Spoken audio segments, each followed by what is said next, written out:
อรุณสวัสดิ์ค่ะท่านผู้ฟังที่นี่สถานีวิทยุกระจายเสียงแห่งประเทศไทยจังหวัดลำปางสถานีเพื่อบริการข้อมูลข่าวสารหน่วยงานภาครัฐและท้องถิ่นที่เชื่อถือได้ถูกต้องรวดเร็วพร้อมพัฒนาคุณภาพชีวิตประชาชนชาวลำปางให้ดีขึ้นอย่างยั่งยืนทำการส่งกระจายเสียงในระบบ FM ความถี่97เมกะเฮิรตซ์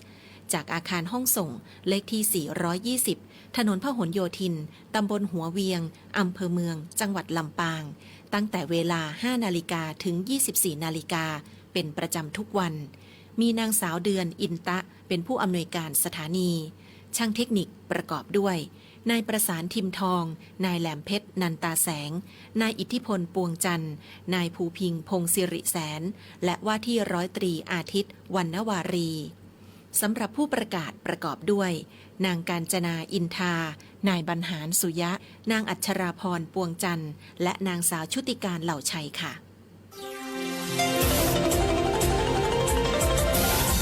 วิทยุแห่งประเทศไทย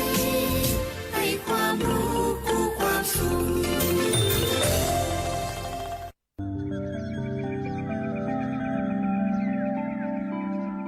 สถานีวิทยุกระจายเสียงแห่งประเทศไทยจังหวัดลำปาง FM 97เมกะเฮิรตซ์เสนอรายการธรรมะยามเช้า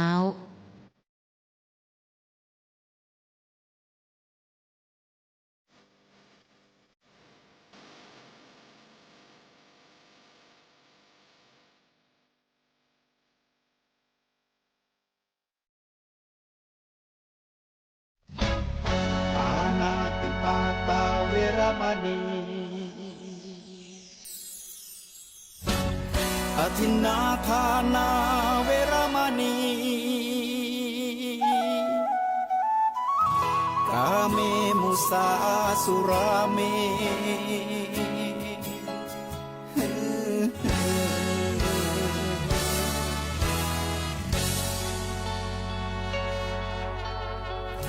ศีลคือข้อห้ามธรรมคือข้อให้พุทธองค์ตรัสไว้ชี้ทางใจให้ภาคเพียรเบญจศีลเบญจธรรมท่องจำสมัยเราเป็นนักเรียนธรรมะไม่เคยแปลเปลี่ยนแต่เรายังจำได้มาทวงคำมันหมู่บ้านศีลห้าคือเป็นพันธะชาวพุทธทุกคนทั่วไทยสำนักพุทธขับเคลื่อนธรรมจุดเทียนสว่างที่กลางหัวใจสังคมจะร่มเย็นได้ศีลธรรมในใจต้องมีเบญจศีลว่ายังไงไหนลองท่องมาข้อหนึ่งห้ามฆ่าสัตว์ข้อสองห้ามลักทรัพย์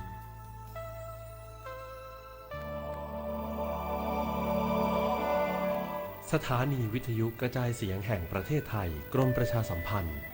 FM 92.5 เมกะเฮิรตซ์และ AM 891 กิโลเฮิรตซ์เสนอรายการธรรมะรับอรุณอรุณสวัสดิ์ค่ะท่านผู้ฟังคะสถานีวิทยุกระจายเสียงแห่งประเทศไทยกรมประชาสัมพันธ์ภูมิใจที่จะขอนำรายการธรรมรับอรุณกลับมาพบกับท่านผู้ฟังทางบ้านกันเหมือนเช่นเคยค่ะก็แน่นอนว่าพบกันในเช้าวันเสาร์นั้นดิฉันเตือนใจสินทุวนิกก็จะนำท่านผู้ฟังทางบ้านไปกราบนมัสการพระอาจารย์พระมหาไพบูลย์อภิปุโนแล้วก็รับฟังท่านขุดเพชรในพระไตรปิฎกหรือว่ามาเล่าเรื่องราวของพระไตรปิฎกกันเหมือนเช่นเคยนะคะเราไปกราบนมัสการพระอาจารย์พร้อมกันเลยค่ะกราบนมัสการเจ้าค่ะพระอาจารย์เจ้าขาเจริญพรเจริญพรสาธุเจ้าค่ะคือในทุกวันเสาร์เราก็มีนัดกันเพื่อที่จะมาศึกษาพระไตรปิฎกอันนี้เป็นช่วงเวลาที่พระอาจารย์ขอไว้ตามดำริของหลวงพ่อดร.สะอาดอาจารย์ของพระมหาไพบูลย์ที่อยากจะให้ได้อ่านพระไตรปิฎกก็จึงคิดว่าจะเป็นการบังคับตัวเองแหละว่า ถ้าจะอ่านนี่ก็คือต้องมีมาจัดรายการแล้วก็มาเล่าให้ท่านผู้ฟังฟังเป็นการบังคับตัวเอง เพื่อที่จะให้ตัวเองได้ไปอ่านเสร็จแล้วเอามาเล่าก็จึงเกิดเป็นรายการช่วงของขุดเพชรในพระไตรปิฎกนี้ขึ้นมาซึ่งการศึกษาในลักษณะที่ว่าไปทีละเล่มในแต่ละเล่มก็ไปทีละหน้าในแต่ละหน้าก็ไปทีละข้อในแต่ละข้อก็ไปทีละบรรทัดในแต่ละบรรทัดก็ไปทีละตัวอักษรนี่มันจะทำให้เราเก็บรายละเอียดได้หมดทุกข้อทุกเม็ดทุกประเด็นไม่หลุดเลย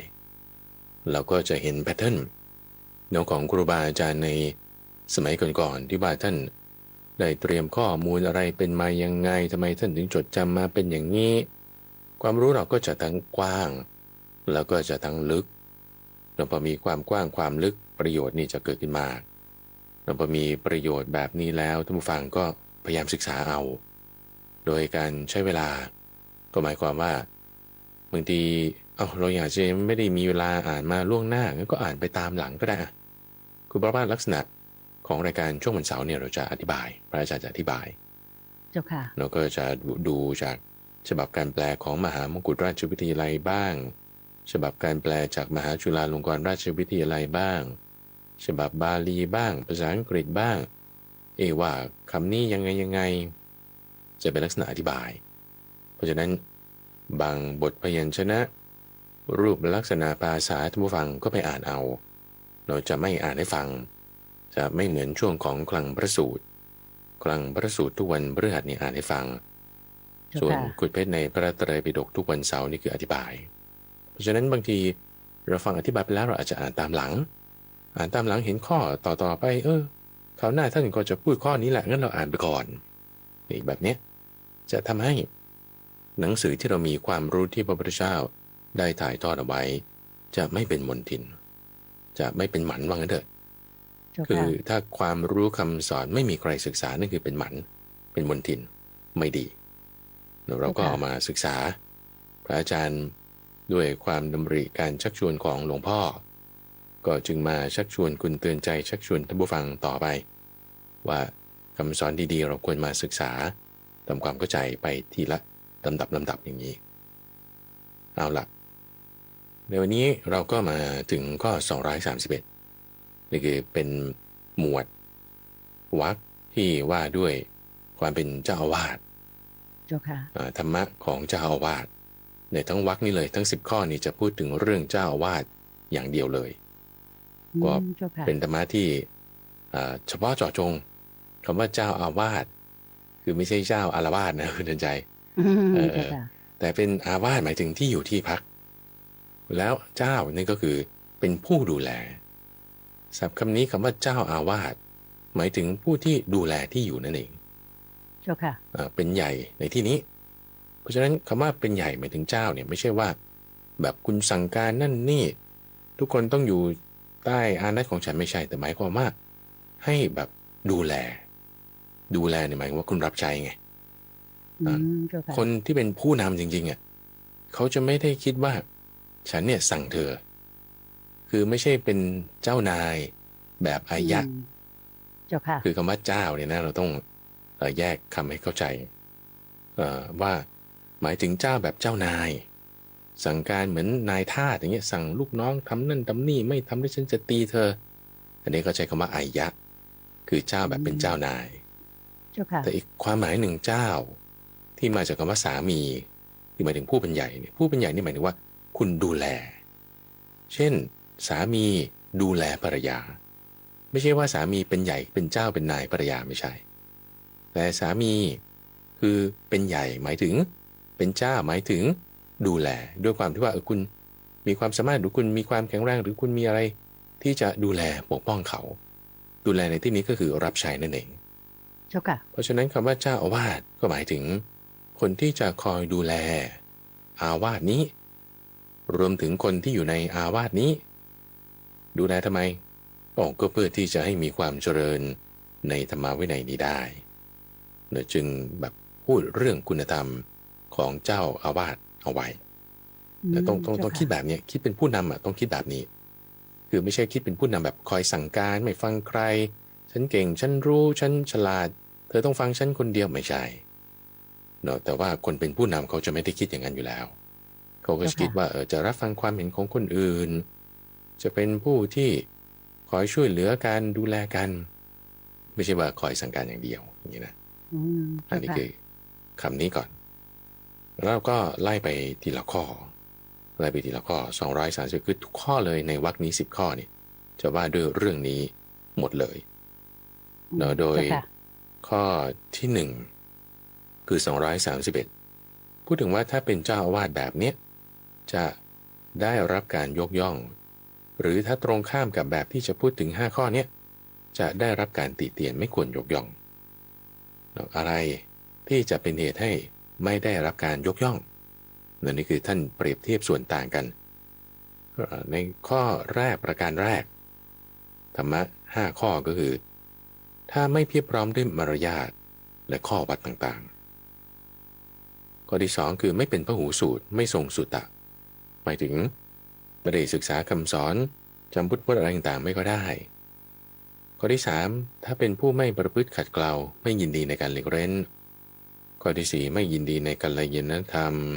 ไม่มีวาจางามไม่เจรจาด้วยคำไพเราะแล้วก็ที่5นั่นก็คือเป็นคนปัญญาโง่เขลาเป็นคนเซ่อนี่ก็คือเป็นคนแบบว่างงมึนไม่รู้จะทำอะไรก่อนอะไรหลังไอ้ที่ควรทำหลังแต่มาทำก่อนที่ไม่ควรพูดดันพูดที่ควรพูดดันไม่พูดอะไรประมาณนี้นะคนเซ่อถามว่าถ้าคนที่เป็นเจ้าอาวาสผู้ดูแลอาวาสเนี่ยเป็นใหญ่ในลักษณะที่ต้องดูแลเนี่ยแล้วเขามีคุณสมบัติ5ประการนี้เนี่ยจะไม่ได้รับการยกย่องเลยไม่ได้รับการยกย่อง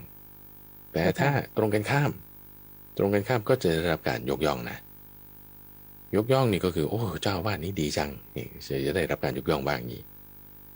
อะไรก็ต้องมีมารยาทโคจรก็หมายถึงว่าอากับกิริยาอันเป็นมารยาทของสมณะเช่นว่าพระสงฆ์ก็ไม่ควรวิ่งอย่างเป็นต้นไม่ควรยืนเดินกินน้ำไปด้วยกินข้าวไปด้วยแล้วก็นุ่งห่มให้เรียบร้อยอย่างนี้ถ้ามีข้อวัดมารยาทดีเขาก็จะไม่ตีเตียนแล้วก็ฟังธรรมะอยู่เรื่อยจำธรรมะที่พระพุทธเจ้าสอนได้ตัวเองก็เป็นผู้ยินดีในการหลีกเร้นมีกัลยาณธรรมมีคำพูดจาดีแล้วก็มีปัญญาประเภทนี้จะได้รับการยกย่องเจ้าค่ะถัดมาข้อ232หัวข้อคล้ายๆกันกับข้อ231ไส้ในก็คล้ายๆกันต่างกันอยู่3ประการในหัวข้อท่านบอกไว้อย่างนี้ข้อ232บอกว่าจะเป็นที่รักเป็นที่พอใจเป็นที่เคารพเป็นที่ยกย่องของพระสงฆ์ด้วยกันพระสงฆ์ที่อยู่ในอาวาสนี่อยู่ด้วยกันกับคนที่เป็นเจ้าอาวาสนี่จะดีใจเลยล่ะจะพอใจเลยล่ะจะยินดีเลยล่ะถ้าเจ้าอาวาสนะเป็นอย่างนี้นะท่านบอกเจ้าค่ะอะไรแล้วก็จะมี3ข้อที่ไม่เหมือนกับข้อ232แล้วข้อ231เนี่ยจะมีอยู่3ข้อ2ข้อที่เหมือนกันแล้วกันเจ้าค่ะเดี๋ยวมี2ข้อที่เหมือนกันก็คือเป็นผู้สูตรมีวาจางามอันนี้จะเหมือนกันละส่วนที่จะเพิ่มเติมขึ้นมาในข้อ232เราเพิ่มเติมขึ้นมาไม่เหมือนกันก็คือมีศีลดีสังรวมสังวรในปาติโมกข์มีมารยาทและโคชรอันนี้คือประการที่1ประการถัดมาที่เพิ่มเติมไม่เหมือนกันจากในข้อ231ก็คือเป็นผู้ที่ได้ฌาน4เป็นผู้ที่ได้ฌานทั้ง4หมายถึงได้สมาธิดีมีจิตสงบเย็นอยู่ในภายใน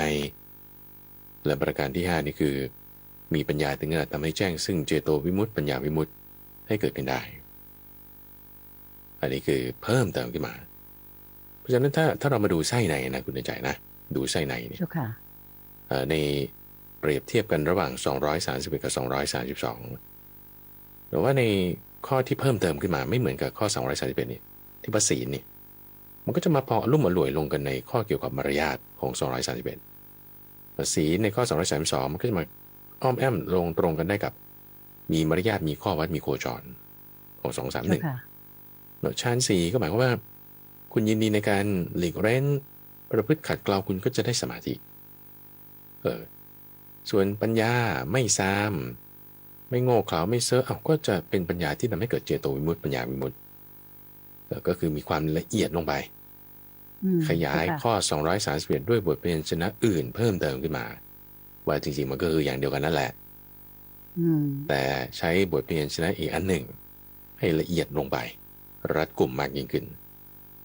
เจาะจงใช้หัวข้อสำหรับพระสงฆ์คือคำว่าเพื่อนผู้ประพฤติพรหมจรรย์ด้วยกันแต่ว่าคนที่เป็นลูกวัดเขาจะพอใจรักคนที่เป็นเจ้าอาวาสโดยคุณธรรม5ประการนี้เจ้าค่ะเพราะฉะนั้นถ้าสมมุติว่าเราดูคู่ตรงข้ามดูนะคุณจะใจว่าถ้าสมมติเจ้าอาวาสนี่ไม่มีศีลธรรมะนี่ก็จำไม่ได้ไม่รู้ว่าจะต้องเทศอะไรบอกอะไรไม่คล่องปากไม่ขึ้นใจพูดนี่ก็ด่าคนอื่นเจรจาถ้อยคำเนี่ยโอ้โหหยาบคายไม่สละสลวยแล้วก็ยังสมาธิก็ไม่ได้ปัญญาอะไรก็ไม่มีอย่างเงี้ยพระลูกวัดนี่อยู่ไม่เป็นสุขแน่นอนใช่อยู่ไม่เป็นสุขแน่นอนเนาะเจ้าค่ะถ้าเป็นสมัยนี้เจ้าค่ะถ้าเป็นสมัยนี้ก็ชาวบ้านอาจจะมาร้องเรียนไล่เจ้าอาวาสก็มีให้เห็นอยู่นะเจ้าค่ะทีนี้เรื่องเกี่ยวกับญาติโยมเดี๋ยวมีต่อไปอีกในวรรคนี้จะมีพูดถึงอยู่ได้เจ้าค่ะเราค่อยวิเคราะห์ไปทีละข้อคืออันนี้เป็นลักษณะว่าเป็นคุณธรรมเพิ่มเติมคือเป็นเบสิกกันละแต่ว่าเอามาประกอบกันกับจุดนั้นจุดนี้ก็จึงว่าถ้าใครมีศีลสมาธิปัญญาให้จริงๆถ้าภิกษุรูปใดก็ตามมีศีลสมาธิปัญญานี่คุณเป็นเจ้าอาวาสได้นะเพราะมันก็จะมาสอดคล้องกับเรื่องพวกนี้ฟังทำอยู่เรื่อยมีวาจางามมีปัญญามีศีลมันก็ศีลสมาธิปัญญานี่แหละใช่ไหมก็เป็นเจ้าอาวาสได้ใครๆก็เป็นได้ดังนั้นถ้าคุณมีคุณสมบัติต้องลึกซึ้งมากกว่าถูกไหมเจ้าคะก็ตามคุณสมบัติเหล่านี้แหละเดี๋ยวเราก็ดูกันไปเนาะเจ้าค่ะถัดมาข้อ233หัวข้อที่เกี่ยวกับเรื่องเจ้าวาดอยู่เหมือนเดิมเนาะรายละเอียดที่เปลี่ยนแปลงไปก็คือว่าจะทำอาวาสให้งดงามได้เราจะทำอาวาสให้งดงามได้เราย้อนกลับไปข้อ232ก่อนนะเจ้าค่ะพระสูตรที่2นี่คือจะเป็นที่พอใจรักใคร่เคารพของพระสงฆ์ที่อยู่ในวัดด้วยกันเจ้าค่ะในข้อแรกนี่จะเป็นผู้ที่ควรยกย่องหรือไม่ควรยกย่องข้อแรกยกย่องหรือไม่ควรยกย่องข้อที่2มาเป็นผู้ที่รักใคร่พอใจข้อที่3มาเนี่ยจะเป็นลักษณะการทำอาวาสให้งดงามใช่ในเหมือนกันต่างกันแค่ประการเดียวคือประการที่4แล้วก็232กับ233เหมือนกันยกเว้นข้อที่4ประการที่4ข้อเดียวเจ้าค่ะประการได้ที่ว่ามีศีลเหมือนกันทั้ง2ข้อเป็นพหูสูตรเหมือนกันทั้ง2ข้อมีวาจางามเหมือนกันทั้ง2ข้อได้เจโตวิมุตติได้ฌาน4เนี่ยเหมือนกันทั้ง2ข้อที่แตกต่างกันของ233คือเป็นผู้ที่สามารถชี้แจงบุคคลที่เข้าไปหาท่านเนาะให้ชัดแจ้งในเรื่องธรรมะชวนใจให้อยากรับเอาไปปฏิบัติเร้าใจให้อาถรรพ์กล้ากล้าปลอบฉโลมใจให้สดชื่นร่าเริงด้วยธรรมิกถาได้ก็คือสามารถเทศให้คนที่เข้าไปหาฟังได้ให้มีกำลังใจให้มีความมั่นใจกำลังใจหมายถึงความเพียรความมั่นใจหมายถึงศรัทธามีศรัทธามีความเพียรแล้วก็สามารถที่จะมีจิตใจแบบมีคุณธรรมพวกนี้ขึ้นได้เจ้าอาวาสที่สามารถถึงแม้ตัวเองจะไม่บรรลุเป็นพระอรหันต์แต่อย่างน้อยได้สมาธิเทศให้คนอื่นฟังได้นี่อาจจะทำอาวาสให้งดงามได้เจ้าค่ะก็คือทำชื่อเสียงให้กับวัดถูกไหมเจ้าค่ะพระอาจารย์เจ้าค่ะก็ตรงนี้ก็จะว่าอย่างไงก็ได้นะทำชื่อเสียงให้กับวัดได้เจ้าค่ะมีญาติโยมมาเคารพนับถือแล้วก็มากราบไหว้เรียกว่าเชื่อมั่นในวัดนั้นๆนะเจ้าค่ะถ้าเผื่อเจ้าอาวาสเป็นแบบที่พระอาจารย์ได้กล่าวมาแล้วว่าเจ้าค่ะคือคำนี้ก็ยังกว้างๆ233นะแล้วก็ถ้าจะพูดเจาะจงเฉพาะถึงกับพวกญาติโยมเนี่ยจะมีข้อ235เดี๋ยวเราจะไปถึงจุดนั้นเจ้าค่ะได้เจ้าค่ะ233นี่คือโดยทั่วไปว่าจะทำให้งดงามได้แล้วถัดมาอีกคือสมมติเราเปรียบเทียบอย่างนี้ก็ได้คุณดูใจว่าถ้าสมมติเจ้าอาวาสไม่มีศีลแน่นอนแล้วว่าชื่อเสียงกระจรกระจายไปก็จะบอกโอ้วัดนี้เจ้าอาวาสเนี่ยไม่เป็นอย่างนี้คือมันจะไม่งดงามละอย่างเพราะศีลเนี่ยจะเป็นตัวที่จะทวนลมไปได้เป็นชื่อเสียงไปได้ถ้าไม่มีศีลมันก็จะทวนลมไปว่าโอ้วัดนี้ไม่ดี ก็จะเหมาไปหมดว่าเจ้าอาวาสไม่ดีแล้วพาลูกไว้ก็จะไปดีได้ไงก็เหมาไปหมด เจ้าค่ะ ก็จะเป็นอย่างนั้นทีนี้ต่อมาที่234ท่านใช้คำว่าอุปการะมากเมื่อสักครู่233คือทำอาวาสให้งามใช่ไหม234นี่จะเป็นอุปการะแก่อาวาสอุปการะยังไงคือ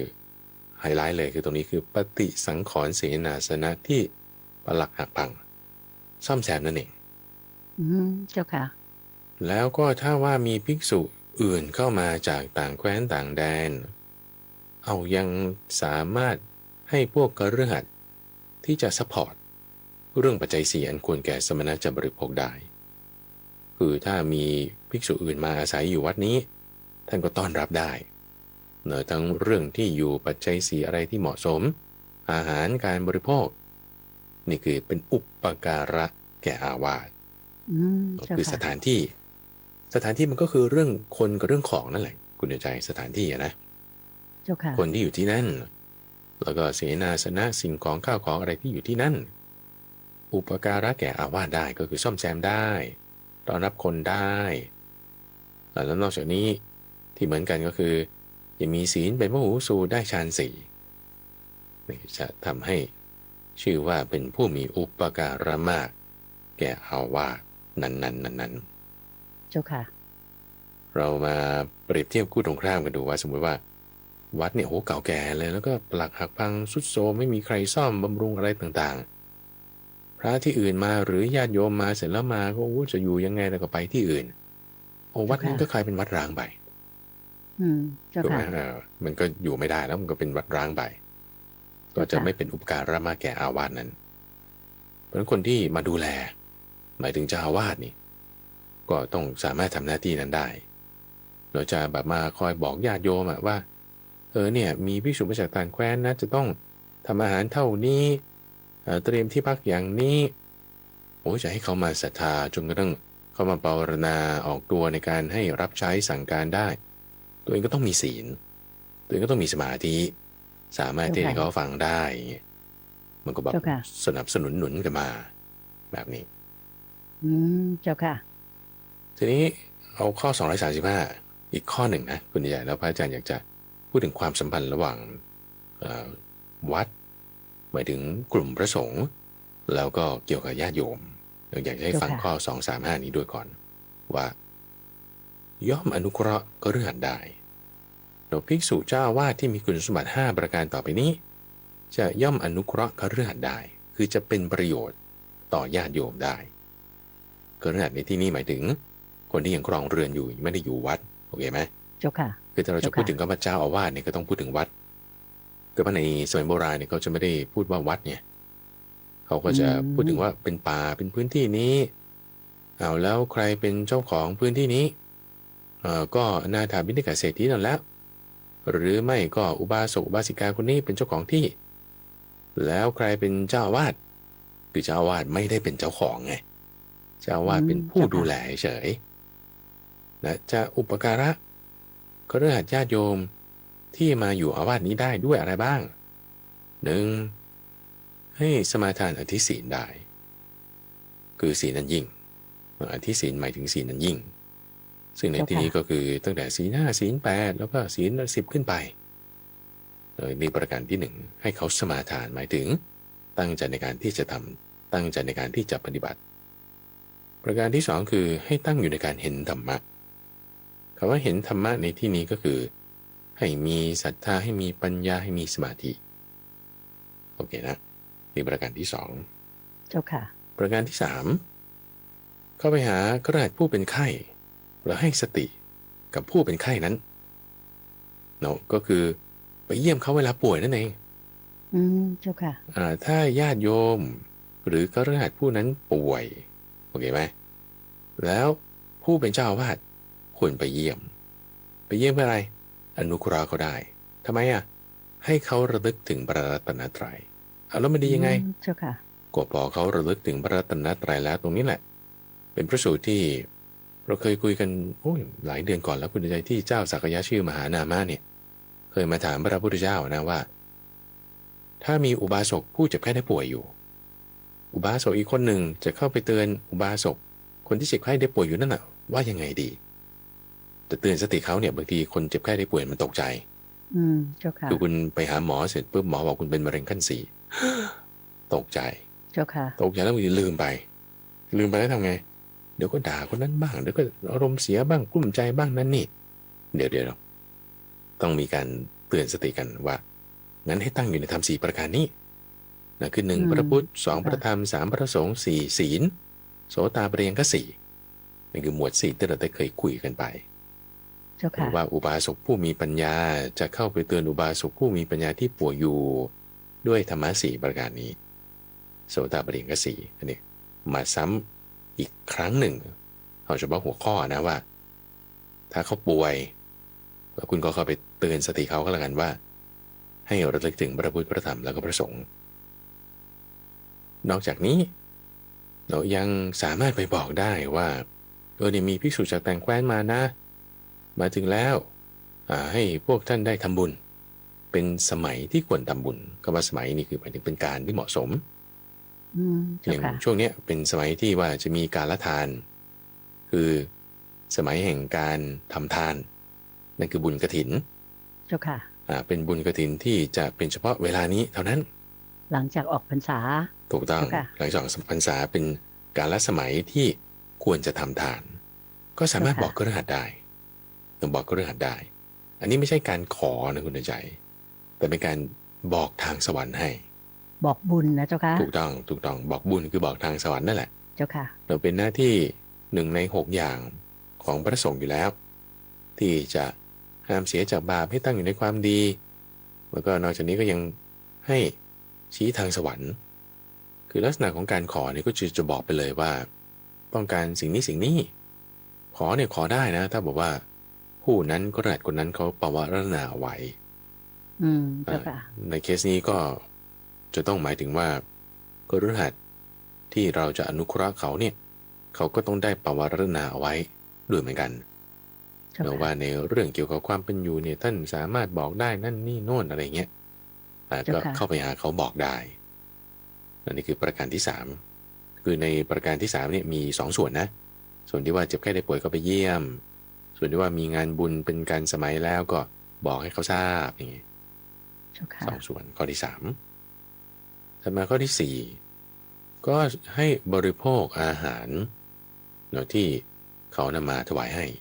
จะเลวหรือประณีตก็ตามด้วยตนเองแล้วก็ประการที่5คือไม่ทำศรัทธาไทยให้ตกไปข้อนี้เราจะเห็นได้นะคุณใจดีว่า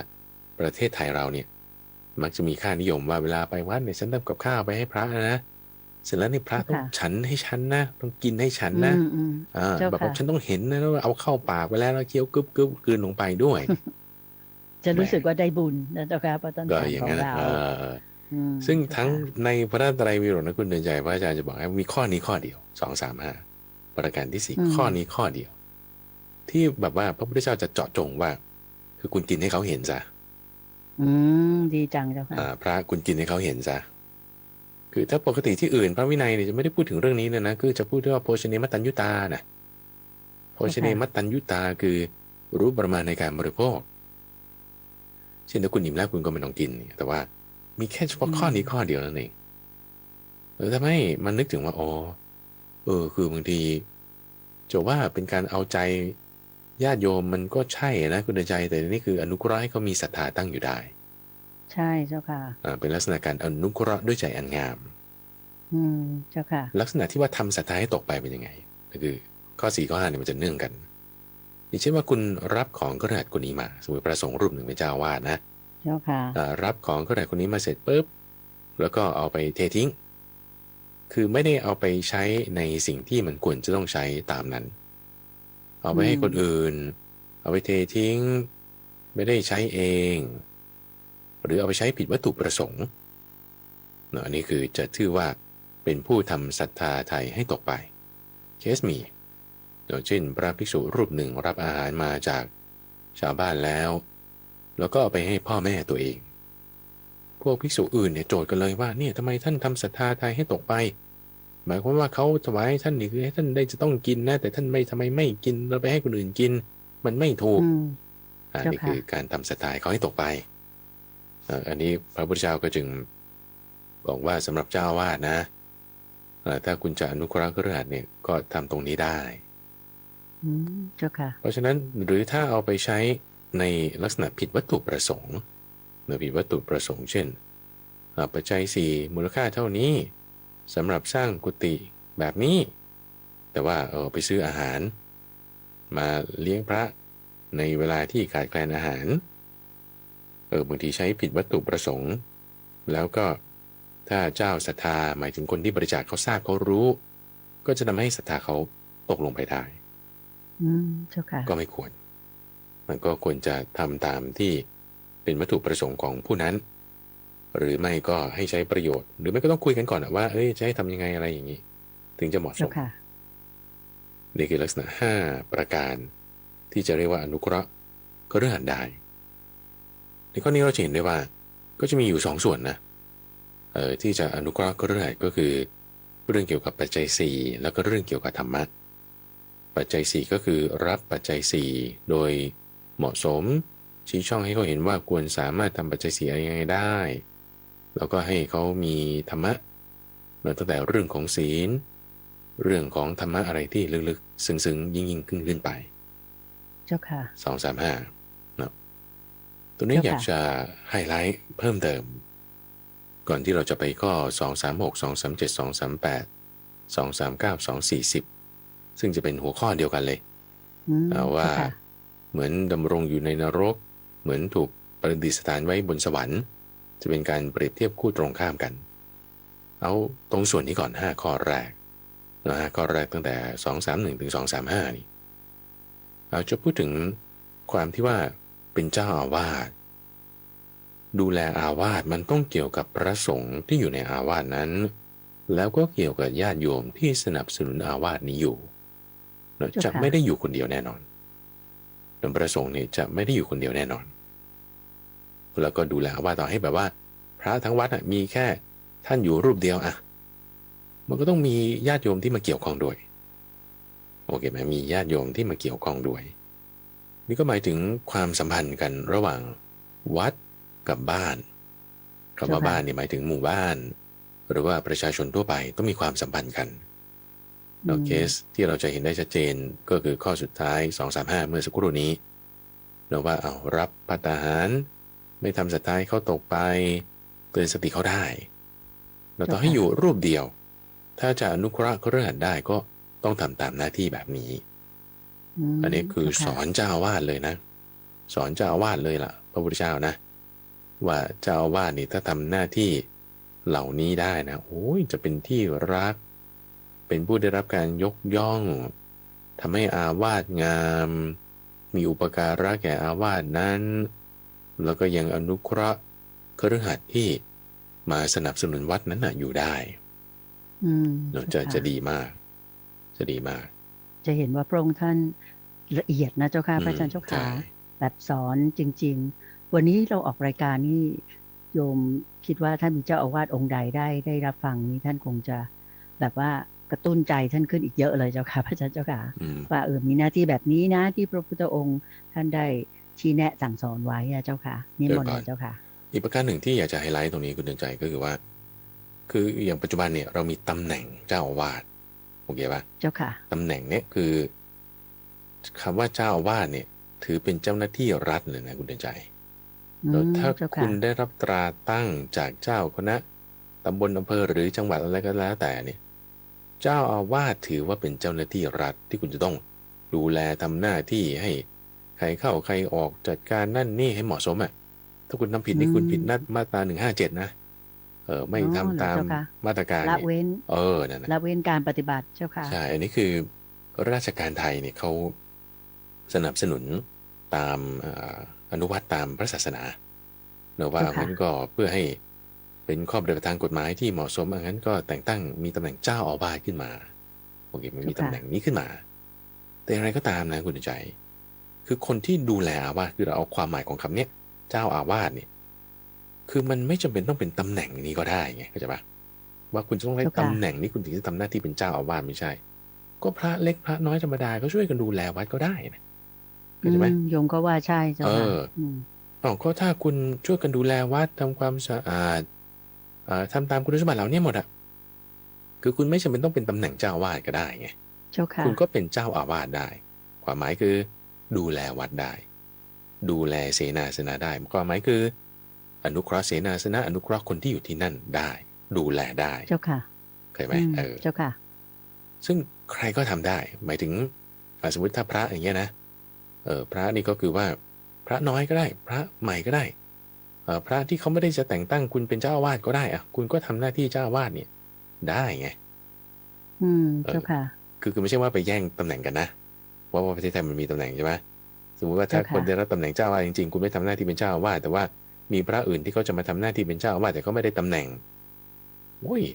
ถ้าสมมุติว่าทุกคนในวัดนะหมายถึงพระเนี่ยนะคุณใจสมมติมีพระ10 รูปอย่างเงี้ยนะแล้วทั้ง10 รูปเนี่ยมี1 รูปที่เป็นเจ้าอาวาสถูกป่ะแต่งตั้งตามกฎหมายแล้ว9 รูป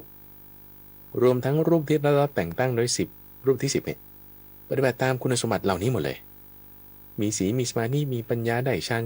4ปฏิสังขรณ์เสนาสนะที่บราหักพังรู้จักที่จะให้คฤหัสถ์ที่มาสมาทานศีลมันดีมากนะใช่เจ้าค่ะมันดีมากคือไม่ใช่ว่าเป็นภาระอยู่กับคนเดียวไงเข้าใจป่ะโยมเห็นด้วยเจ้าค่ะโยมเห็นด้วยไม่ใช่เป็นภาระอยู่คนเดียวแล้วที่พูดประเด็นนี้นะคือพระอาจารย์อยากจะให้ท่านทั้งหลายเนี่ยได้คิดว่าคืออันนี้ไม่ใช่ว่ามาคอยโจทย์ว่าคนที่ได้รับตำแหน่งเจ้าว่านะคุณมีคุณสมบัติพวกนี้หรือเปล่าไม่ใช่เลยนี่คือเราไล่เรียงกันไปตามหัวข้อธรรมะที่มันมีมาแล้วชี้ประเด็นต่างๆเหล่านี้ไม่ใช่ว่าต้องการจะชี้โทษของใครหรือของใครถ้าเราจะบอกว่าเนี่ยฉันเห็นนะโอ้เจ้าว่าบ้านนั้นน่ะไม่เห็นมีคุณสมบัติข้อนี้เลยคุณอย่าคิดอย่างนั้นคิดอย่างนี้ไม่ถูกคิดอย่างนี้ไม่ถูกแต่เรากำลังพูดถึงคุณธรรมเราพูดถึงคุณธรรมว่าถ้าคุณมีคุณสมบัติพวกนี้คุณถือว่าเป็นผู้ที่ดูแลอาวาสได้เลยนะคือเป็นแล้วเลยนะเดี๋ยวนั้นนะโดยที่ไม่ได้ต้องรับตำแหน่งนี้ไม่จำเป็นต้องได้รับการแต่งตั้งถูกไหมเจ้าค่ะถูกต้องโดยแบบเป็น official เนี่ยไม่ต้องเลยยิ่งถ้ามีหลายคนในอาวาสที่ทำหน้าที่นี้ได้เอาโทมันยิ่งดีเลยอุ้ยวัดดังเลยนะเจ้าค่ะเจ้าค่ะนั่นแหละแล้วคำอาวาสเนี้ยคือไม่ใช่เฉพาะวัดอย่างเดียวนะคุณใจเรากำลังพูดถึงอย่างเช่นว่าถ้าในมูลนิธิมูลนิธิหรือในบริษัทในบริษัทในองค์กรไม่แสวงหาผลกำไรหรือจะเอาคุณสมบัตินี้ไปใช้ในมัสยิดก็ได้หรือในโบสถ์ก็ได้คนที่เขาจะดูแลคนอื่นได้เป็นหมู่เป็นคณะไม่ได้อยู่คนเดียวนะเฮ้ยเอาคุณธรรมพวกนี้ไปใช้ก็ได้นะเจ้าค่ะสมมติบ้านเราก็เป็นอาวาสหมายถึงที่อยู่ที่พักบ้านเรามีคนอยู่กี่คนก็สัก4 คนพ่อแม่ลูก2 คนใช่ปะเจ้าค่ะแล้วปรากฏว่าถ้าในเคสแบบนี้ใครเป็นเจ้าอาวาสบางทีก็จะบอกว่าพ่อและเป็นเจ้าอาวาสหมายถึงเป็นใหญ่ในที่พักที่อยู่นี้เข้าใจไหมเจ้าค่ะคอยดูแลคือไม่ใช่ว่าเป็นสำหรับวัดหรือพระเท่านั้นนะเจ้าค่ะแต่อย่างนี้คือเราจะขยายผลการศึกษาการนำแอพพลายไปใช้ให้กว้างขวางขึ้นนะว่าถ้าในบ้านเราในมูลนิธิเราในองค์กรเราในบริษัทเราในสาขาเราในหน่วยงานเราในทีมงานเราในกรมเราแล้วในหน่วยงานของเราเนี่ยเรามีคุณสมบัติเหล่านี้ตัวเรานะหรือหัวหน้าก็ได้สมมติถ้าของกรมก็เป็นอธิบดีถ้าของ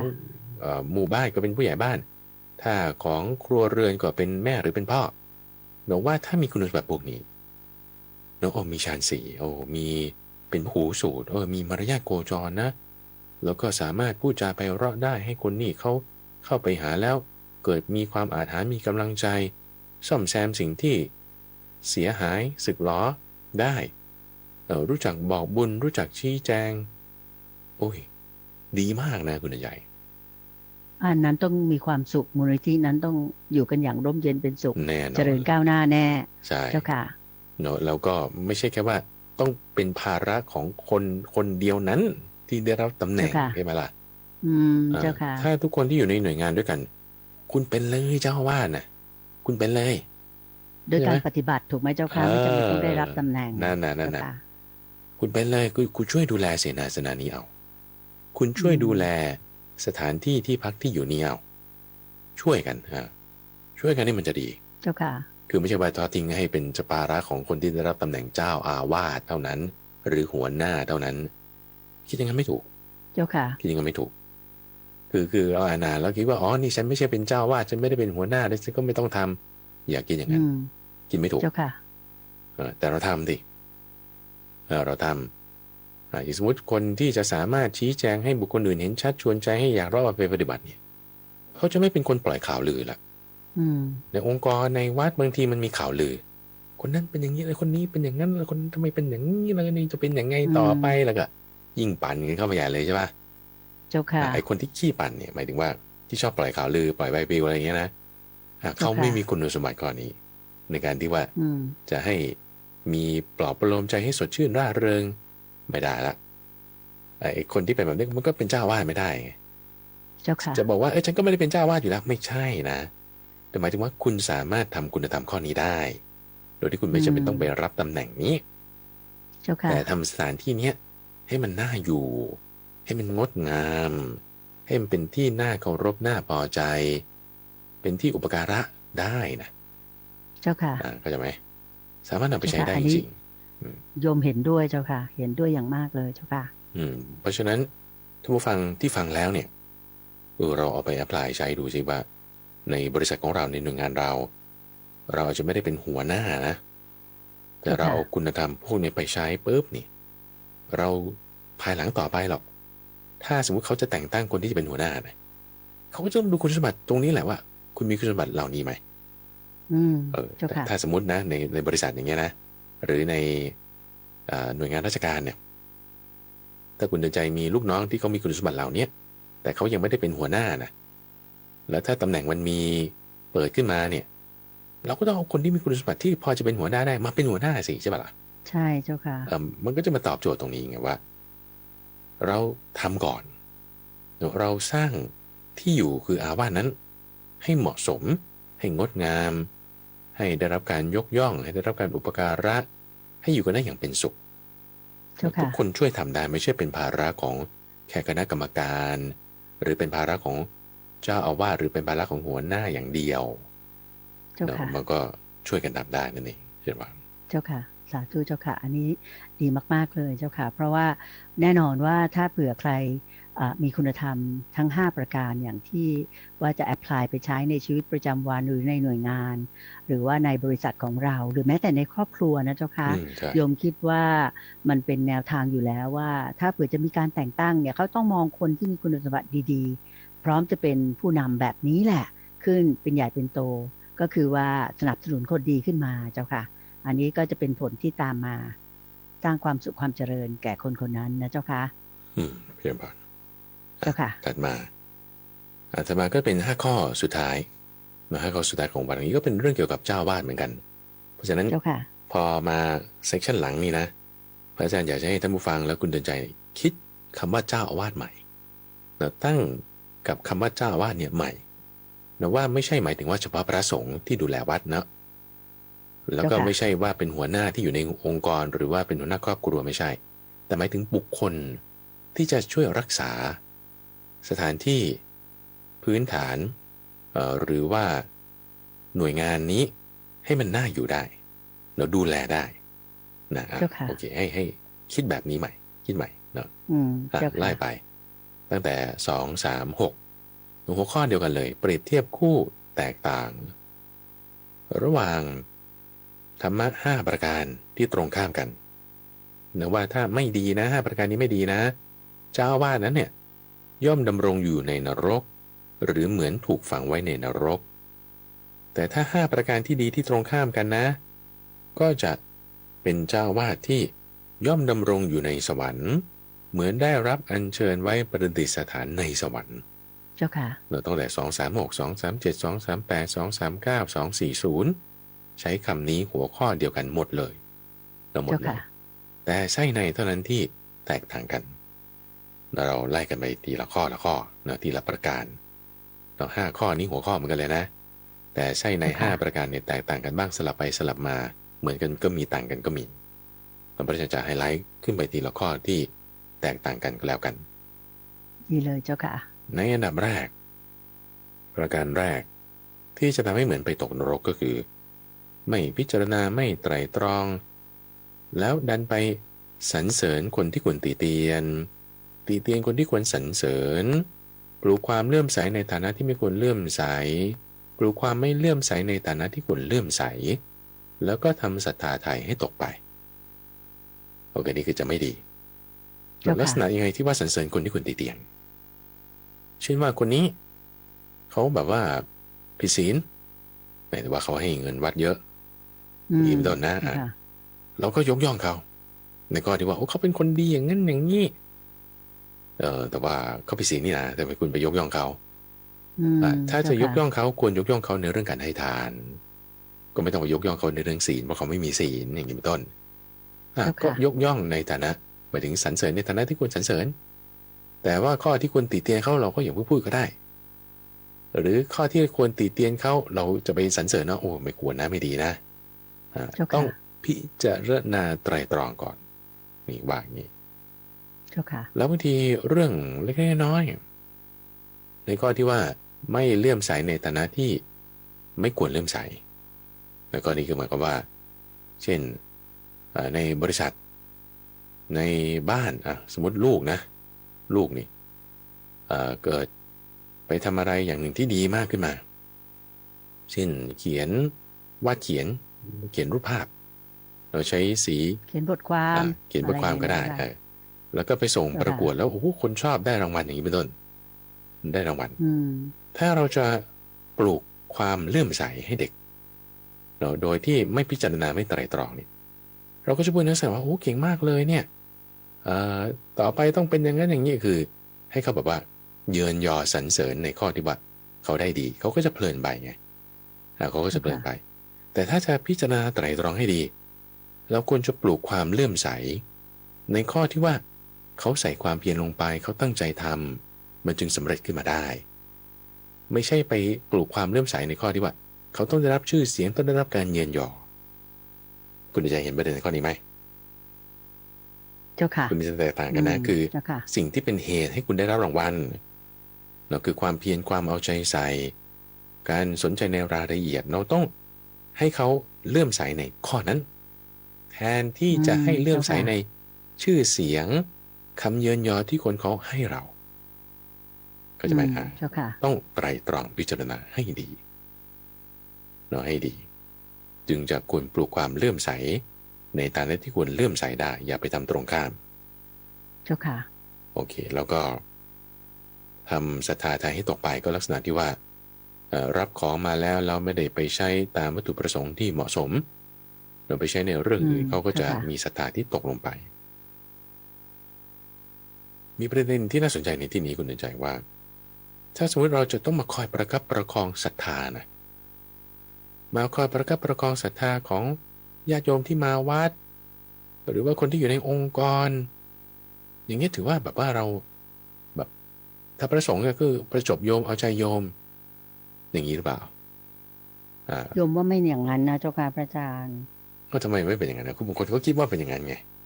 ว่าเนี่ยโถพระองค์เนี่ยแบบขี้เอาใจโยมแล้วก็ต้องหวังว่าจะให้เขา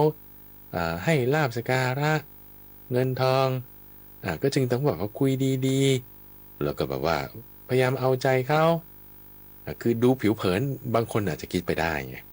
เจ้าค่ะแต่ว่าการที่ประคับประคองให้บุคคลใดบุคคลมีศรัทธาแล้วการพูดจาดีๆกันทำไมมันจะไม่ดีใช่ปะล่ะนั่นก็เป็นสิ่งที่พระพุทธเจ้าสอนไว้ด้วยไงอ๋อเจ้าค่ะก็คือในที่นี้คือท่านสอนไว้ไงว่าให้พูดจาดีๆกันใช่ไหมสามารถที่จะชักชวนให้เห็นแจ้งพูดจามีวาจางามเป็นวาจาที่ชาวเมืองเขาใช้กันให้เขารู้ความหมายได้เอาคำพูดนั้นสิ่งนั้นมันก็ดีอยู่แล้วนะเข้าใจไหมเพราะฉะนั้น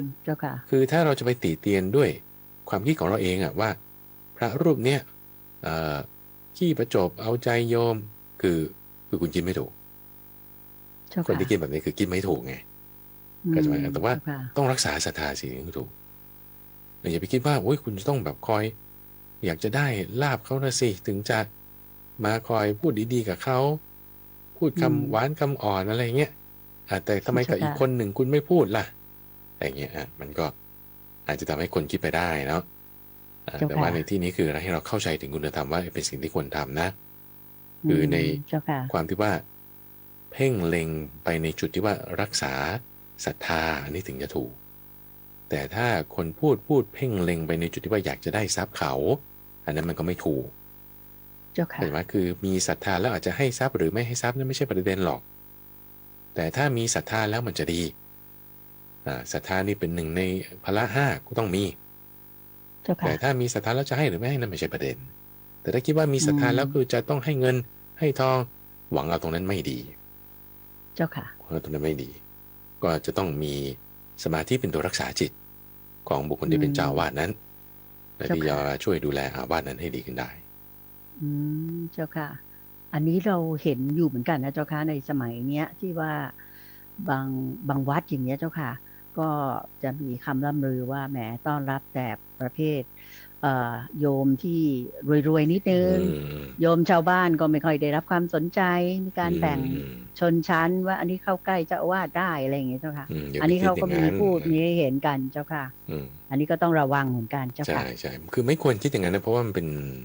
แบบว่าการเพ่งเล็งที่ไม่ดีนะพระอาจารย์ว่าอย่างนี้นะคือดูตามบทในข้อนี้แหละว่าก็ท่านก็ทำหน้าที่ในการรักษาศรัทธาไม่ให้ตกไปนั่นแหละแต่ว่าก็ทำเท่าที่ทำได้ทำกับกลุ่มนั้นบ้างทำกับกลุ่มนี้บ้างอย่างเงี้ยทีนี้คนที่เขาอาจจะไม่พอใจเขาก็คิดไปไงคิดไปคนนั้นก็เป็นบ่าวเขาตัวเขาเองแล้วก็เราก็ต้องระวังถึงไฮไลท์ข้อนี้ขึ้นมาเราต้องรักษาจิตเราเหมือนกันนะเจ้าค่ะพระอาจารย์ใช่ใช่เจ้าค่ะต่อไปข้อ237หัวข้อเดียวกันไส้ในเหมือนกันทั้ง5ข้อมี2ข้อเท่านั้นที่แตกต่างกันไปเจ้าค่ะก็คือเพิ่มขึ้นมาในข้อ3ข้อ4เราเปลี่ยนออกจากว่าเลื่อมใสไม่ไตร่ตรองเนี่ยก็เป็นความตระหนี่อาวาสหวงแหนอาวาสแต่เป็นความตระหนี่ตระกูลหวงแหนตระกูลนั่นคือจะไม่ดีเหมือนไปถูกฝังในนรกแต่ถ้าไม่ตระหนี่อาวาสไม่หวงแหนอาวาสไม่ตระหนี่ตระกูลไม่หวงแหนตระกูลอันนี้จะเหมือนกับถูกประดิษฐานไว้บนสวรรค์เจ้าค่ะคำว่าไม่ตระหนี่อาวาสนี่คำว่าไม่ตระหนี่อาวาสนิยมคิดว่าเข้าใจกันดีนะเจ้าค่ะแต่ตระหนี่ตระกูลนี่หมายถึงอะไรเจ้าค่ะพระอาจารย์เจ้าค่ะตระหนี่อาวาสก็คือหวงที่อยู่ใช่ไหมเจ้าค่ะอันนี้เข้าใจไม่ให้คนนี้อยู่แล้วให้คนนั้นอยู่ตระหนี่ตระกูลก็คือหวงโยมไงหวงโยมว่าพระรูปนี้มาเนี่ยจากที่อื่นเนี่ยคุณอย่าไปคุยกับญาติโยมนะคุยไม่ได้นะมันมีแบบนี้นะมีแบบนี้ว่าถ้าไปคุยกับญาติโยมแล้วก็เกิดศรัทธาแล้วเขาติดตามคุณไปเนี่ยไม่ได้นะนี่ตระหนี่ตระกูลหวงแหนตระกูลว่าต้องซัพพอร์ตที่นี่เท่านั้นอย่างเงี้ยนะถ้าตระหนี่แบบนี้นี่ก็มันจะบริหารจัดการก็ไปนรกละไปไม่ดีเจ้าค่ะก็ไม่ต้องตระหนี่แล้วเพราะว่าศรัทธามันรับประกันให้กันไม่ได้ก็จะมีศรัทธายังไงก็แล้วแต่แล้วแต่ว่าถ้ามีเราแบบว่าปลูกฝังให้เขามีศรัทธามั่นใจมั่นคงในองค์กรนี้ในหมู่คณะนี้ในอาวาสนี้เขาก็ไม่จำเป็นต้องตระหนี่กันเลยเพราะว่าศรัทธามียิ่งมากยิ่งดีอยู่แล้วไม่ว่าจะต่อใครก็ตามต่อพระพุทธพระธรรมพระสงฆ์ไงก็ดีเจ้าค่ะเข้าใจเจ้าค่ะสาธุเจ้าค่ะถัดมาในข้อ238เนี่ยก็เพิ่มเติมก็มาอีกประการหนึ่งคือเป็นผู้ตระหนี่หรือไม่ตระหนี่ลาภนี่ไม่ใช่ว่าที่กินกับแตงกวานะคุณใจนี่คือลาภเผ็ดๆเนี่ยไม่ใช่ไม่ใช่ลาบก้อยอะไรอย่างเงี้ยไม่ใช่ลาภนี่มาจากการได้ลาภเราไม่ใช่ลอลิงสลาบอใบไม้นะอันนี้คือลอลิงสลาปอสำเภาหมายถึงการได้แล้วการได้สิ่งใดสิ่งหนึ่งในที่นี้คือได้ลาภปัจจัยสีได้ชื่อเสียงได้อะไรพวกนี้แหละเจ้าค่ะเนาะว่าได้มาแล้วเฮ้ยแบบไม่อยากให้เขาได้บ้างนะฉันจะเอาไว้คนเดียวแล้วคนอื่นในกลุ่มในบริษัทในมูลนิธิในวัดไม่อยากให้เขาได้อันนี้คือตระหนี่ลาภไม่ดีก็ต้องไม่ตระหนี่ลาภเจ้าค่ะเราไม่ตระหนี่ลาภดังนั้นสิ่งที่จะตรงข้ามกับไม่ตระหนี่ลาภก็คือรู้จักแบ่งกันเจ้าค่ะแบ่งกันในปัจจัย4ที่ได้มาให้แก่สงฆ์ก่อนแล้วก็มีข้อสิกขาอันหนึ่งอยู่ที่ว่าลาภปัจจัย4อะไรที่ได้มาเนี่ยก็ควรให้ถึงกับสงฆ์ก่อน ซึ่งคำว่าถึงกระสงฆ์ เจ้าค่ะ หมายความว่าหมู่นั่นเองหมู่ในอาพาธนั้น เจ้าค่ะ รูปแบบการถึงกระสงฆ์มันก็แจกได้สองแบบก็คือแจกกับคนที่ไม่มีก่อน หรือจะแจกกับคนที่เป็นเถระก่อน เจ้าค่ะ ก็ได้สองแบบเรียกว่าสมมติได้ของมาเงี้ยเช่นเขาเอากรรไกรตัดเล็บมาให้เป็นต้นนะ แล้วกรรไกรตัดเล็บเกิดมีอยู่5 อัน แล้วเกิดพระมีอยู่10 รูปทีนี้ถ้ารูปแรกหยิบรูป2หยิบจนถึงรูปที่5หยิบหมดเอา6 7 8 9 10นี่ไม่ได้ เจ้าค่ะ เข้าใจไหมก็แบบนี้หรือบางทีรูปแรกไม่หยิบรูป2ไม่หยิบองค์ต่อไปอาจจะหยิบก็มันก็เป็นแบบนี้ เจ้าค่ะ หรือถ้าจะเป็นลักษณะว่าเอาตามคนที่ไม่มีก็ได้นะเอาฉันมีแล้วฉันก็ไม่หยิบแล้วแต่ถ้าไม่หยิบแล้วเกิดคนที่เห็นเนี่ยเขาจะแบบว่าคุณถือว่าทำศรัทธาไทยให้ตกไปเพราะคุณทำไมไม่เอามันก็จะต้องดูบาลานซ์ในข้อนี้ด้วย เจ้าค่ะ คือกลับมาข้อ2 3 5เนาะในประการที่4เนี่ย เจ้าค่ะ ที่เขาพูดถึงว่าฉันโภชนะที่เอามาถวายเร็วหรือประณีตก็ตามด้วยตนเองแล้วก็ไม่ทำศรัทธาไทยให้ตกไปนี่คือว่าสมมติเขาเอาของมาถวายแล้วคุณไม่กินคุณไม่ใช้คุณไม่บริโภคให้เขาจะเครียดไหมคนที่เขาให้มันก็เลย อาจจะน้อยใจนะ ก็เนี่ยทำศรัทธาเขาให้ตกไป เจ้าค่ะ ก็จะทำให้บางคนก็คิดไปทั้งสองสุดโต่งนะว่าโอ้ยทำไมไม่เอาองค์แรกไม่เอาเนี่ยโอ้โหฉันน้อยใจสุดโต่งข้างหนึ่งก็จะคิดงั้นเอาก็ได้เอาเสร็จปุ๊บแล้วทำไมคุณไม่แบ่งคนข้างหลังบ้างรูปหลังสุดท้ายเขาไม่มีแล้วก็จะทำยังไง เจ้าค่ะ มันก็ยากอยู่เหมือนกันนะคุณใจเจ้าค่ะ ก็เลยเป็นอย่างนี้เราก็พิจารณาที่อย่างเมื่อสักครู่พระอาจารย์บอกเถระก็คือพระผู้ใหญ่ก่อนแหละถวายท่านอะไรอย่างเงี้ยนะเจ้าค่ะอะไรอย่างนั้นกับคนที่ไม่มีก็ต้องบอกญาติโยมว่าเนี่ยมีแล้วก็มีน้อยไม่พออะไรอย่างเงี้ยก็น่าจะเข้าใจกันได้นะเจ้าค่ะโยมว่าต้องบริหารจัดการไงอันนี้คือก็ต้องมีข้อหนึ่งที่พระพุทธเจ้าบอกไว้ในที่นี้คือสามารถชี้แจงให้เห็นชัดเจนได้ชวนใจให้อยากเราเอาไปปฏิบัติได้ชโลมใจให้สดชื่นร่าเริงได้เนี่ยถ้ามีการอธิบายพูดจาได้ก็มีความรู้ไงมีความรู้มีปัญญาเพิ่มขึ้นก็อยู่กันได้อย่างมีความสุขเจ้าค่ะถัดมา239แล้ว239ท่านเพิ่มข้อตรณีวรรณะลงไปตรณีวรรณะกับไม่ตรณีวรรณะอันนี้หมายถึงอะไรเจ้าค่ะวรรณะก็คือแปลตรงตัวเลยคือผิวพรรณเจ้าค่ะทีนี้แล้วทำไมไปตรณีหรือไม่ตรณีผิวพรรณได้ยังไงมันหมายถึงยังไงแต่อันนี้คือความหมายลึกซึ้งของคำว่าวรรณะต่อไปอีกขั้นหนึ่งอีกนัยยะหนึ่งก็คือเป็นเรื่องของศีลเป็นคนตรณีศีลหรือไม่ตรณีศีลเจ้าค่ะศีลหมายถึงข้อปฏิบัติทางกายทางวาจาที่อยากจะให้เขาทำหรือไม่อยากจะให้เขาทำคือไม่อยากให้ผู้นี้มีศีลมากก็เรียกตรณีวรรณะอยากให้ผู้นี้มีศีลมากมีศีลดีก็คือไม่ตรณีวรรณะแล้วศีลทำไมถึงจะไปแบบว่าห้ามกันได้อย่างสมมติลาภเนี่ยบางทีเราให้หรือไม่ให้ได้ใช่ไหมกีดกันลาภได้กีดกันปัจจัย4ได้วรรณะก็ได้เหมือนกันคุณใจเช่นว่าในเรื่องของทุดงควัตอย่างเงี้ยเป็นเกี่ยวกับวรรณะเกี่ยวกับศีลไม่ให้ทำไม่ให้ทำหรือเขาทำกันก็ไม่บอกไม่ให้ปฏิบัติในเรื่องศีลแบบนี้ก็วันนี้เขาจะแบบบางทีไม่นอนกันก็ไม่ให้เขาทำด้วยเงี้ยคือเป็นการตรณีวรรณะเจ้าค่ะอันนี้ไม่ได้เกี่ยวกับเรื่องของวรรณะในของประเทศอินเดียใช่ไหมไม่ใช่เจ้าค่ะไม่ใช่ว่าวรรณะแพทย์พราหมณ์สูตรอะไรต่างๆไม่ใช่จำทานอะไรอย่างนี้ไม่ใช่เพราะว่าพอบวชมาแล้วเนี่ยมันจะไม่ได้มีวรรณะอย่างนั้นละคุณใจพูดประเด็นนี้ก็ดีเพราะว่าถ้านัยยะของคารวาสมันจะเป็นอย่างนั้นเจ้าค่ะนัยยะของคารวาสจะเป็นอย่างนั้นยังรวมถึงเรื่องเสื้อผ้าด้วยวรรณะเนี่ยคือรวมถึงเสื้อผ้าผิวพรรณแล้วก็วรรณะที่ตัวเองเกิดสำหรับพระสงฆ์จะหมายถึงศีลนั่นเองจะหมายถึงศีลเจ้าค่ะ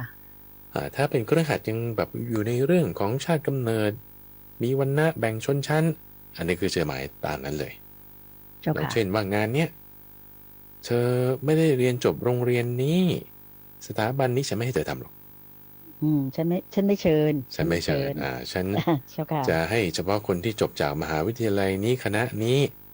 ศิษย์เก่าของที่นี่ทำอันนี้คือตรณีวรรณะเลยเจ้าค่ะคือทำไมคุณไม่ได้ดูตามเนื้องานล่ะทำไมไปดูเกี่ยวกับเรื่อง ชาติกำเนิดเขาหรือเขาจบจากโรงเรียนไหนล่ะเจ้าค่ะ นี่คือตรณีวรรณะซึ่งอันนี้คือเวลาเราเอามาอัพพลายใช้กับทางครัวเรือนนะทางครัว เจ้า เรือน ค่ะ ทางคารวาสเรา ใช่ นะ ใช่ เจ้าค่ะ อืม เจ้าค่ะ แต่เป็นทางพระสงฆ์ก็คือเรื่องของศีลเท่านั้น เจ้าค่ะ สาธุ ต่อ เจ้า ไป ค่ะ ประการสุดท้ายนะข้อ240ท่านก็จะเพิ่มเรื่องของความตรณีธรรมะหรือไม่ตรณีธรรมะขึ้นมาตรณีธรรมะหรือไม่ตรณีธรรมะคืออะไรธรรมะก็คือสิ่งที่คุณจะได้เช่นสมาธิก็คือไม่ใช่เรื่องศีลละแต่เป็นเรื่องสมาธิเรื่องปัญญาขึ้นมาวัณนะ เจ้าค่ะ หมายถึงศีลสมาธิปัญญาในที่นี้คือธรรมะเต้าข้อต่างๆเช่นว่าเวลาจะนั่งสมาธิคือก็ไม่อยากจะเทศให้เขาฟังกลัวเขาว่าจะได้ธรรมะสูงไม่อยากจะให้มาร่วมกิจในอะไรที่จะเกี่ยวกับการฟังธรรมหรือการปฏิบัติที่จะลึกซึ้งเข้าไปหรือถ้าบางทีเขาบรรลุจริงๆก็จะไปพูด discredit เขาว่าเขาไม่บรรลุหรอกฉันมีคนเดียวเท่านั้นคนอื่นไม่มีคนอื่นไม่ได้เป็นเนี่ย เจ้าค่ะ ก็เรียกว่าตรณีธรรมะก็จะตรงข้ามกับคนที่ว่ามักน้อยสันโดษคือมักน้อยหมายความว่าไม่อยากให้คนอื่นเขารู้ถึงคุณสมบัติอะไรของเราที่มันดีมีมากนี่คือมักน้อยโอเคไหม เจ้าค่ะ ซึ่งมักน้อยไม่ใช่ตรณีคนยิ่งมักน้อยนี่ยิ่งไม่อยากจะให้ตัวเองคนอื่นรู้ว่าตัวเองมีอะไรดีใช่ไหมแต่อยากจะให้คนอื่นน่ะเขามีอะไรดีให้ขึ้นไปเขาดีๆขึ้นมาเพราะฉะนั้นมักน้อยในธรรมะก็คือไม่ตรณีในธรรมะก็จะเป็นแบบนี้คนที่จะมีคุณสมบัติแบบเนี้ยได้ทั้งหมดอาจจะเป็นเจ้าวาดที่ดีมากแล้วก็เหมือนได้ถูกประดิษฐานอัญเชิญไว้อยู่บนสวรรค์แล้วก็ในยะที่เราเน้นกันในที่นี้ด้วยก็คือว่าไม่ใช่เฉพาะเกี่ยวกับเรื่องพระสงฆ์หรือวัดวาอารามเท่านั้นแต่ยังหมายถึงในครัวเรือนในบริษัทห้างร้านมูลนิธิองค์กรหน่วยงานของเราด้วยแล้วก็ไม่ใช่จำเป็นว่าต้องเป็นคนที่เป็นหัวหน้าเท่านั้นได้รับตำแหน่งนี้เท่านั้นแต่หมายถึงเราทุกคนนั่นแหละสามารถที่จะดูแลข้าพเจ้าในที่นี้คือผู้ดูแลไม่ใช่ผู้เป็นใหญ่นะแต่เป็นใหญ่แล้วไม่ใช่ว่าสั่งการนะแต่หมายถึงเป็นใหญ่แล้วก็ดูแลได้คอยประกบประงมประคับประคองก็จะราบรื่นได้นั่นเองสาธุเจ้าค่ะค่ะท่านผู้ฟังค่ะเวลาในรายการธรรมรับอรุณช่วงขุดเพชรในพระไตรปิฎกในเช้าวันเสาร์นี้หมดลงแล้วจริงๆนะคะผมจะต้องขออนุญาตนำท่านผู้ฟังกราบขอบพระคุณและกราบนมัสการลาพระอาจารย์พระมหาไพบูลย์อภิปุโนแห่งมูลนิธิปัญญาภาวนาด้วยเวลาเพียงแค่นี้ค่ะจนกว่าจะพบกันใหม่กับขุดเพชรในพระไตรปิฎกในเสาร์หน้านะคะกราบขอบคุณและกราบนมัสการลาเจ้าค่ะพระอาจารย์เจ้าค่ะเจ้าบ้านสาธุเจ้าค่ะ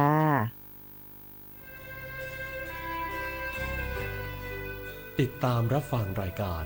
ธรรมรับอรุณได้เป็นประจำทุกวันทางสถานีวิทยุกระจายเสียงแห่งประเทศไทยกรมประชาสัมพันธ์ FM 92.5 เมกะเฮิรตซ์และ AM 891 กิโลเฮิรตซ์